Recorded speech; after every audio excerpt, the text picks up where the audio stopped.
আসসালামু আলাইকুম ওয়া রাহমাতুল্লাহ। ইন্নাল হামদালিল্লাহ ওয়াস সালাতু ওয়াস সালামু আলা রাসূলিল্লাহ, আম্মা বা'দ। আউযু বিল্লাহি মিনাশ শাইতানির রাজীম। বিসমিল্লাহির রাহমানির রহিম। কাতিলুহুম হাত্তা লা তাকুনু ফিতনাহ ওয়া ইয়াকুনা আদ-দীনু কুল্লুহু লিল্লাহ। সাদাকাল্লাহু মাওলানাল আযীম। আসন্ন নির্বাচনকে সামনে রেখে বিশেষ করে মর্যাদাপূর্ণ আসন ঢাকা 14 আসনের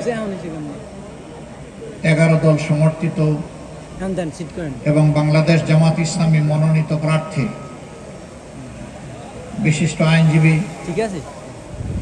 ব্যারিস্টার মীর আহমদ বিন তাসিম আরমান, তার সমর্থনে আজকের নির্বাচনী জনসভার সম্মানিত সভাপতি, সভামঞ্চে বসা জামাত ইসলামী সহ 11 দলের সম্মানিত নেতৃবৃন্দ,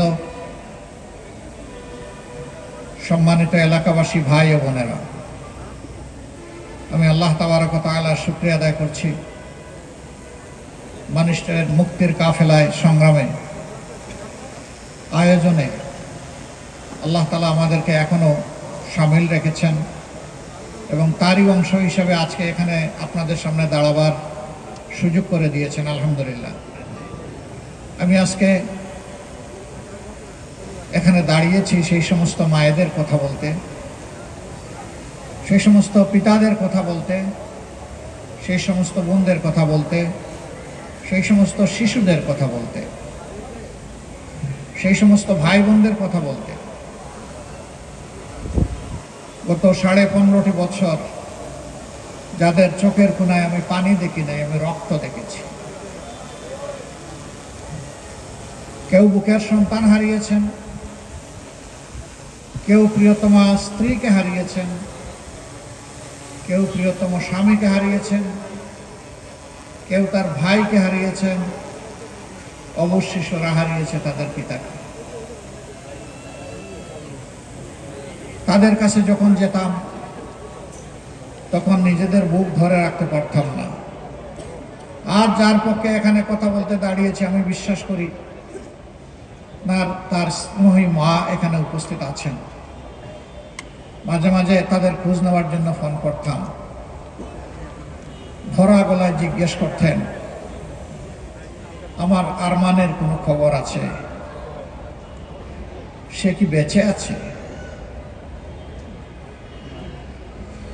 কোনো সময় খবর থাকলে বলতাম যে এতদিন আগে 2-1 মানুষের মুখে শুনেছি তারা দেখেছে সে বেঁচে আছে। কিন্তু শেষের 2.5 বছর বলতাম যে এই 2.5 বছর ধরে আমাদের কাছে কোনো খবর নাই। আলিমুল গায়েব আল্লাহ তাআলার কাছে আছে, সামিউল বাসির আল্লাহ তাআলার কাছে আছে।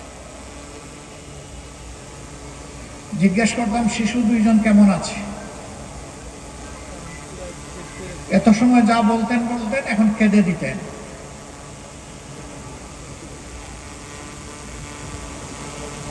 বলতেন ওদের নিয়েই আমার সমস্যা। যখন আমার ফোনে কোনো কল আসে, রিং যখন বেজে উঠে, আমার নাতনি উঠে দৌড়াই এসে বলে, দাদু এটা কি আব্বার ফোন? যদি আব্বুর ফোন হয় আমাদেরকে একটু কথা বলতে দাও।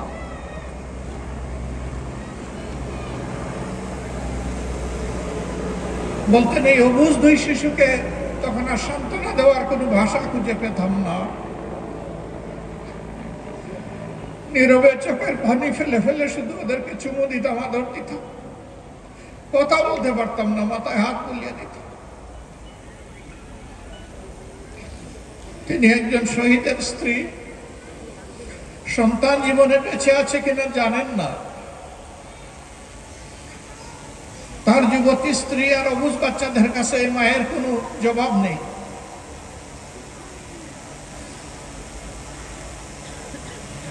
আল্লাহ তাআলা আরমানকে বাঁচিয়ে রেখেছে, রাখে আল্লাহ রেখে। তিনি তার মায়ের বুকে, স্ত্রীর বুকে, সন্তানদের বুকে, প্রিয়জনের বুকে, আপনজনের বুকে, আমাদের বুকে তাকে ফিরিয়ে দিয়েছেন। আলহামদুলিল্লাহ রাব্বিল আলামিন। সম্মানিত ভাই বোনেরা, কি অপরাধ ছিল আরমানের, কি অপরাধ ছিল তার পিতার এবং পিতার বন্ধুদের? এই জবাব আমি দিব না, আমার আল্লাহ জবাব দিয়েছে। ওমা নাকামু মিনহুম ইল্লা ইউমিনু বিল্লাহিল আজিজিল হামিদ। এছাড়া তাদের আর কোনো অপরাধ ছিল না। তারা বলেছিল আমি আল্লাহর পরিমাণ এনেছি, মহাপরাক্রমশালী, প্রতাপশালী, মর্যাদাবান আল্লাহ ছাড়া কাউকে মানি না। যেহেতু তিনি মহাপরাক্রমশালী, তাই শুধু তারই প্রশংসা করি। এই কথা বলাই তাদের অপরাধ। এই জন্য আমাদের মুখ থেকে 11 জন শীর্ষ দায়িত্বশীল নেতাকে ছিনিয়ে নেওয়া হয়েছে, ফাঁসির কাস্টে তাদেরকে ঠেলে দেওয়া হয়েছে। তারা কাঁদেননি, তারা জান্নাতি হাসি ঠুটে নিয়ে ফাঁসির তক্তার উপর দাঁড়িয়েছিলেন।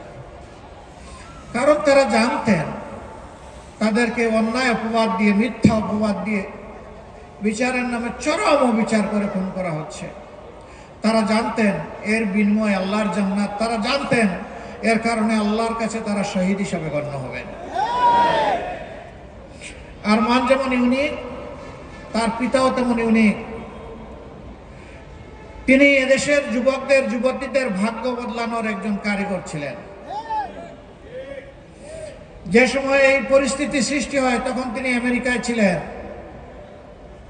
তার বন্ধুরা তাকে বলেছে, don't come back to Bangladesh, আপনি বাংলাদেশে আসবেন না। তিনি জানতে চেয়েছেন কেন। তারা বলেছে, দেখেন না আপনার সিনিয়র নেতৃবৃন্দের সাথে কি করা হচ্ছে। তিনি বললেন, আমি যদি না আসি প্রমাণ হবে আমি যে অভিযোগ আমার বিরুদ্ধে আনা হয়েছে, আমি সেই অভিযোগে অভিযুক্ত, সেই মহা অপরাধ আমি করেছি। আমার নেতারা সবাই আমার চাইতে সিনিয়র। তারা যদি নির্যাতনের, জুলুমের এই ধকল সামাল দিতে পারেন, আমি মিকা শিমালিবা সামাল দিতে পারবো ইনশাআল্লাহ।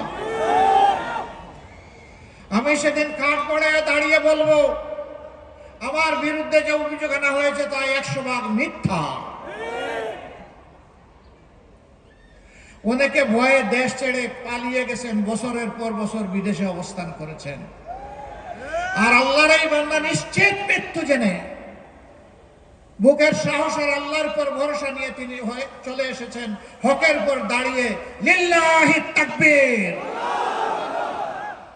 এই আওয়াজ দেওয়ার জন্য। তিনি সেই আওয়াজ দিয়েছেন। গভীরভাবে বিশ্বাস করি আল্লাহ সুবহানাহু ওয়া তাআলা তার এই গোলামকে একজন আবরার গোলাম হিসেবে তার কুলে টেনে নিয়েছে। দোয়া করি সমস্ত আরণ নেতৃবৃন্দকে আল্লাহ তাআলা মাবরুর শহীদের মর্যাদা দান করুন। তাদের প্রত্যেকের কবরের সাথে আল্লাহ তাআলা ঝলমলে জান্নাতের একটা জানালা খুলে দিন। সেখানে বসন্তের বাতাস আল্লাহ প্রবাহিত করে দিন। তার প্রিয় মায়ার মেহমান হিসেবে তাদেরকে আল্লাহ তাআলা কবুল করুন। তাদের প্রতি ফোঁটা রক্তের ঋণ পরিশোধ করার শক্তি আল্লাহ আমাদেরকে দান করুন। সে রক্তের ঋণ তখনই পরিশোধ হবে যে আকাঙ্ক্ষা, যে ইচ্ছা তারা অন্তরে পোষণ করতেন, বাংলাদেশের জমিনটা কোরআনময় হবে। আমরা আল্লাহ তাআলার কাছে তৌফিক চাই, এই সংগ্রাম আমরা যেন চালিয়ে যেতে পারি, এ লড়াই আমরা যেন অব্যাহত রাখতে পারি মুক্তির মঞ্জিলে পৌঁছার আগ পর্যন্ত। আমি সমস্ত শহীদানকে স্মরণ করছি, বিশেষ করে 2006 সালের লগিবইন্টার তাণ্ডবে নিহত 28 অক্টোবরের শহীদ, 2009 সালের পিলখানার শহীদান, গোটা 15.5 বছর ধরে তিলে তিলে যাদেরকে খুন করা হয়েছে, শুধু আমাদের দলেরই এই সংখ্যা সহস্রাধিক। অন্যান্য দলের আলিম উলামা, নিরীহ মানুষ, সাংবাদিক বন্ধুগণ, সুশীল সমাজের সদস্য, যাদেরকেই খুন করা হয়েছে তাদের সকলের জন্য মহান আল্লাহর দরবারে শাহাদাত কামনা করছি। তাদের পরিবারের প্রতি গভীর সমবেদনা জ্ঞাপন করছি। এই লড়াই সংগ্রামে যারা অংশীদার হয়ে আহত হয়ে পঙ্গুত্ব বরণ করেছেন, মহান আল্লাহর দরবারে তাদের জন্য সুস্থতা কামনা করছি। এই লড়াই সংগ্রামে যে সমস্ত মায়েরা কুলের শিশু বুকে নিয়ে রাস্তায় নেমে এসেছিলেন, উত্তরায় একটা মাকে জিজ্ঞেস করা হয়েছিল, সাংঘাতিক, কি করেছেন আপনি মা? তিনি বললেন, কি করলাম আমি? এই শিশুর বয়স কত? বললেন 10 মাস। এই 10 মাসের শিশুকে আপনি কুলে নিয়ে এখানে আসলেন কেন? মুহুর্মুহু গুলি আর টিয়ার শেল। তিনি বললেন, তাতে কি হয়েছে? সাংবাদিক আবার বলছে, বন্ধুটি বলছে, মা, একটা গুলি এসে তো আপনার সন্তানকে তুলে নিয়ে যেতে পারে। সেদিন আমি হব একজন গর্বিত শহীদ, আমার সন্তানও হবে একজন গর্বিত শহীদ। তারা বলেছিল, আপনি কি ঘরে বসে দোয়া করলে হয় না? কয়, না, হবে না। আল্লাহ শুধু আমাকে একটি সন্তান দান করেননি, আজ বাংলাদেশের রাস্তাঘাটে পথে প্রান্তরে মানবতার মুক্তির জন্য যে সমস্ত যুবক যুবকেরা, তরুণ তরুণীরা, শিশুরা নেমে পড়েছে, এই সবগুলো আমার সন্তান। আমি সেই সন্তানদের সাথে একাত্মতা ঘোষণা করতে, সহানুভূতি জানাতে আমি এখানে এসেছি। আমি রাস্তা ছাড়ব না। মা, তোমাকে সেলিউট। তুমি সত্যিকারের বীরঙ্গনা। তুমি গুলুকে পরোয়া করো নাই, নিজের জীবনকে, সন্তানের জীবনকে পরোয়া করো নাই। ওরকম মারা রাস্তায় নেমেছিলেন বলেই বাতিল পালাতে বাধ্য হয়েছিল। আমাদের ব্যাপারে বলা হয়, জামাতে ইসলামী যদি দেশের ক্ষমতায় যায়, ওনাদের ভাষায়, আমরা ক্ষমতা বলি না, আমরা বলি আল্লাহ যদি দেশের মানুষের সেবা করার সুযোগ দেন, তাহলে মহিলাদেরকে ঘর থেকে বের হতে দেবে না। তো আজকে এই মহিলারা কেমনে আসলেন? আমাদের ঘরে নারীরা নাই, মা নাই, স্ত্রী নাই, জায়া নাই? অবশ্যই আছে। তারা আলহামদুলিল্লাহ অনেকেই উচ্চশিক্ষিতা, অনেকেই পেশাগত দায়িত্ব পালন করছেন, এদেশের সেবামূলক প্রতিষ্ঠানের সাথে সংযুক্ত আছেন।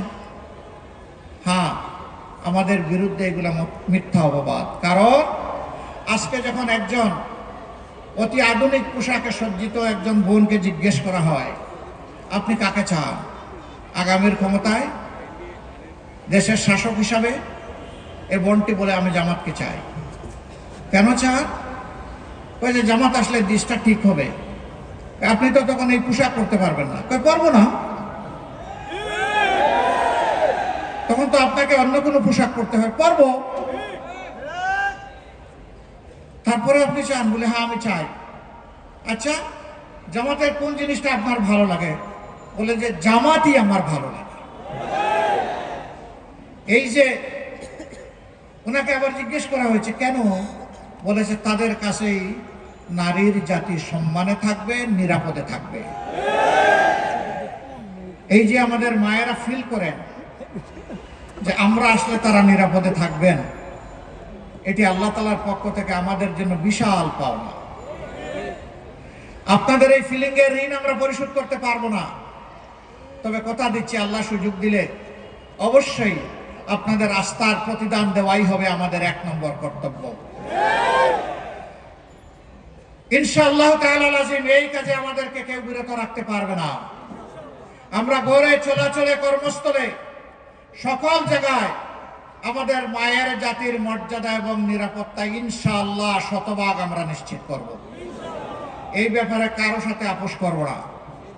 কিছু বেবুস শীতের দিনে মাথা গরম করে এখন আমাদের মায়েদের প্রতি অশুভ আচরণ করে। এর বেশি আর আমি বলতে চাচ্ছি না, বেশি বললে কান্না আসে। মাদেরকে রক্তাক্তও করে।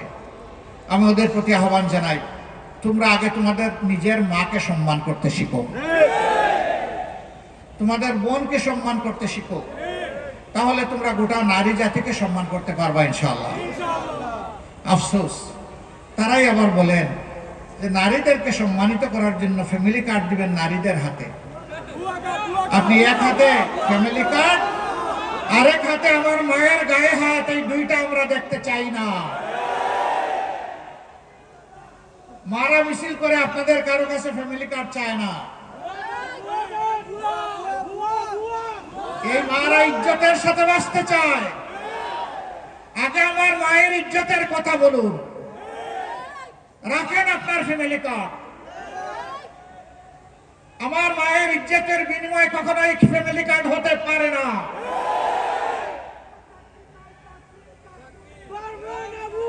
সম্মানিত ভাই বোনেরা, যুবক যুবতীরা, আমার বাড়িতে এবং কারো বাড়িতে মিছিল নিয়ে গিয়ে বলে নাই আমাদেরকে বেকার ভাতা দিন। আমরা তাদের হাতে বেকার ভাতা তুলে দিয়ে তাদেরকে অপমানিত করতে চাই না। আমরা চাই তাদের প্রত্যেকের হাতে হালাল রুজি করার জন্য মর্যাদার কাজ তুলে দিতে চাই। আমাদের যুবকরা যুবতীরা গর্ব করে বলবে, আমি বাংলাদেশ, এটি আমার প্রিয় বাংলাদেশ। এই বাংলাদেশকে দিতে চাই, নিতে চাই না। হ্যাঁ, রাষ্ট্রের যা দেওয়ার তা রাষ্ট্র দিতে বাধ্য থাকবে, কিন্তু সেটা মর্যাদার সাথে ইনশাআল্লাহ। আমরা সেই শিক্ষা, সেই দক্ষতা, সেই প্রশিক্ষণ, সেই কাজ ইনশাআল্লাহ যুব সমাজের হাতে তুলে দেব। আমাদের অভিজ্ঞতা আছে, মীর কাসিম আলীরা আমাদেরকে দেখিয়ে গেছেন এই কাজ কিভাবে করতে হয়।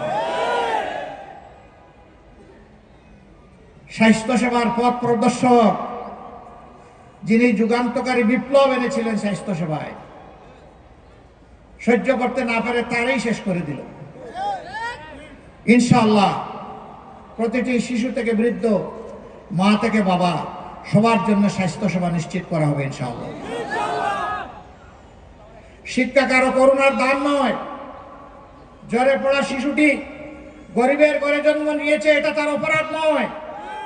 রাষ্ট্রকে তারও দায়িত্ব নিতে হবে। আমরা বংশানুক্রমিক কোন শাসন ব্যবস্থা চাই না।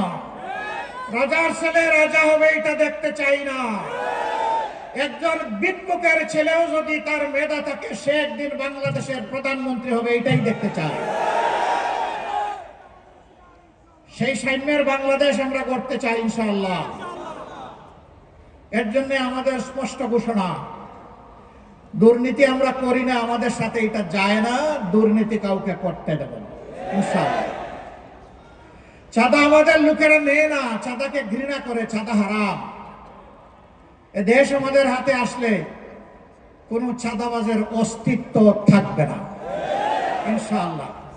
তো চাঁদাবাজরা যাবে কোথায়? ওরাও আমাদের সন্তান, ওদেরকেও শিখাবো, ওদেরকে প্রশিক্ষণ দিব, ওদের হাতেও মর্যাদার কাজ তুলে দেবো ইনশাআল্লাহ।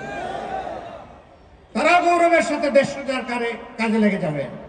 যেই সমস্ত ধান্দাবাজরা আমাদের এই ছোট্ট ছোট্ট ছেলেগুলাকে উপকর্মে ব্যবহার করে, তাদেরকেও আমরা সেদিন মর্যাদাপূর্ণ হালাল রুজির ব্যবস্থা করে দেব।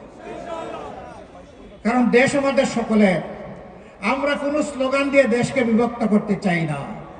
ধর্মের ভিত্তিতেও নয়, কর্মের ভিত্তিতেও নয়, সবাই মিলে আমরা সামনে আগাতে চাই। যারা জাতিকে বিভক্ত করতে চায় তারা জাতির বন্ধু হতে পারে না। অতীত দিয়ে যারা কামড়ি করে তারা জাতিকে নিয়ে সামনে আগাতে পারবে না। সামনে কেবল তারাই আগাতে পারবে যাদের ভিশন আছে, দূরদর্শিতা আছে, সদিচ্ছা আছে, দেশের প্রতি প্রেম ভালোবাসা আছে, মানুষের প্রতি দায় আছে, দরদ আছে, শ্রদ্ধা আছে। দেশ নিয়ে কেবল তারা আগাবে। কোন ধর্ম, বর্ণ কিংবা লিঙ্গের ভিত্তিতে কাজ কেউ পাবে না। কাজ পাবে তার যোগ্যতার ভিত্তিতে ইনশাআল্লাহ। এখানে পলিটোক্রেসি অচল, রাজনৈতিক আনুগত্য অচল। এখানে থাকবে মেরিটোক্রেসি, এখানে থাকবে মেধা ইনশাআল্লাহ তাআলা লাজিম। সেই দেশটাই আমরা গড়তে চাই। এমন একটি দেশ গড়ার কাজে আপনারা কি আমাদের পাশে থাকবেন? সাথে থাকবেন? দোয়া করবেন? আপনাদের বুকের বিছানায় একটু ভালোবাসার জায়গা তৈরি করে দেবেন? জনে জনে সবাইকে বলবেন, আমাদের সালাম পৌঁছাবেন ইনশাআল্লাহ তাআলা লাজিম। আমরা কথা দিচ্ছি, আমাদের প্রতীকেই যে দাঁড়িপাল্লা, সকল নাগরিককে ইনশাআল্লাহ এই মৃত্যুতে ওজন করে তার যে অধিকার তার হাতে সেটা পৌঁছে দেব ইনশাআল্লাহ। এটার জন্য কাউকে রাস্তায় নেমে আন্দোলন করতে হবে না। মূল্যবান সময় ব্যয় করতে হবে না, পুলিশের মুখোমুখি হতে হবে না, রোদে শুকাতে হবে না, বৃষ্টিতে ভিজতে হবে না, না খেয়ে প্রেস ক্লাবের সামনে শুয়ে থাকতে হবে না। ইনশাআল্লাহ আমরা দায়বদ্ধ থাকব। আমাদের নেতা হযরতে ওমর ইবনুল খাত্তাব রাদিয়াল্লাহু তাআলা আনহু বলেছিলেন, আমি ওমর শাসক থাকা অবস্থায় ফুরাত নদীর তীরে মানুষ তো দূরের কথা, একটা কুকুরও যদি না খেয়ে মারা যায়, আমি ওমরকে হাসরের দিন আল্লাহর দরবারে জবাব দিতে হবে। আমরা তাদের উত্তরসূরি, আমরা তাদেরকে বুকে ধারণ করি, আমরা তাদের যে পথ সেই পথ ধরে চলতে চাই।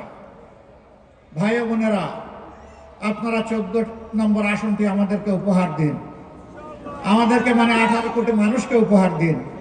আমি স্পষ্ট বলছি, আমি জামাতে ইসলামীর বিজয় চাই না, আমি 18 কোটি মানুষের বিজয় চাই, আমি ন্যায়ের বিজয় চাই, আমি দুর্নীতিমুক্ত বাংলাদেশের আকাঙ্ক্ষা যারা অন্তরে পোষণ করে তাদের বিজয় চাই। জুলুমের শিকার 18 কোটি মানুষ যারা জুলুম থেকে মুক্তি চায়, আমি তাদের বিজয় চাই। সেই বিজয়ের প্রতীক হচ্ছে দাঁড়িপাল্লা, ইনসাফের প্রতীক। সমাজে আমরা শিশু থেকে বৃদ্ধ, গরিব থেকে ধনী, শিক্ষিত থেকে অশিক্ষিত, সবার জন্য লিঙ্গ, ধর্ম, বর্ণ নির্বিশেষে ন্যায় বিচার কায়েম করবো ইনশাআল্লাহ। তা হবে কোরআনের ভিত্তিতে, কোরআনের মূলনীতির ভিত্তিতে। সম্মানিত এলাকাবাসী, এবার আমি ইনসাফের প্রতীক দাঁড়িপাল্লা আমি তুলে দিচ্ছি আমাদের গর্বের দল। ও আল্লাহ, ও আল্লাহ, এরা তো এমন বহু মায়ের বুক খালি করেছে, উদাও হয়ে সন্তান গিয়েছে, ফিরে আসে নাই। দেখা করেছি, মা জিজ্ঞেস করেছেন, আমার সন্তান যদি বেঁচে না থাকে, সন্তানের খবরটা অন্তত দেখে দিই, ওর খবরের মাটি চুয়ে একটু জানকে ঠান্ডা করি। তুমি তো আরমানকে রেখে দিয়েছো, তুমি যখন রেখে দিয়েছো, এই জাতির সেবা করার সুযোগটাও তুমি দাও। 12 তারিখ আপনারা এই মজলুমের সঙ্গে থাকবেন ইনশাআল্লাহ। শুধু 12 তারিখ এখন থাকবেন না, এখন থেকে দিন রাত একাকার করে এই প্রতীকের, ইনসাফের প্রতীকের বিজয়ের জন্য আমরা ইনশাআল্লাহ কাজ করব ইনশাআল্লাহ তাআলা রাজি। ভাই বোনেরা, মার্কা আছে, মার্কা আছে, পুরুষে মার্কা, আরো জুড়ে 12 তারিখ সারাদিন বিজয়ের ইনশাআল্লাহ, ইনশাআল্লাহ। জাযাকুমুল্লাহু খায়রান, বারাকাল্লাহু ফি হায়াতিকুম। আসুন মহান আল্লাহর নামে তাকবীর ধ্বনি উচ্চারিত করে আমি বিদায় নেই। লিল্লাহি তাকবীর, লিল্লাহি তাকবীর। ইনকিলাব, ইনকিলাব, ইনকিলাব, ইনকিলাব। হাদি, আবরার ফাহাদ, আবু সাইদ, তোমাদেরকে আমরা কথা দিচ্ছি, তোমাদের সঙ্গীদেরকে আমরা কথা দিচ্ছি, ইনশাআল্লাহ তোমাদের স্বপ্ন বাস্তবায়নে লড়ে যাব, দুনিয়ার মাটিতে তোমাদের বিচার নিশ্চিত করবো ইনশাআল্লাহ। আল্লাহ হাফেজ। বাংলাদেশ জিন্দাবাদ। 11 দলীয় নির্বাচনী ঐক্য জিন্দাবাদ। ঐক্যবদ্ধ বাংলাদেশ জিন্দাবাদ। বাংলাদেশ জামাত ইসলামী জিন্দাবাদ। আসসালামু আলাইকুম ওয়া রাহমাতুল্লাহ।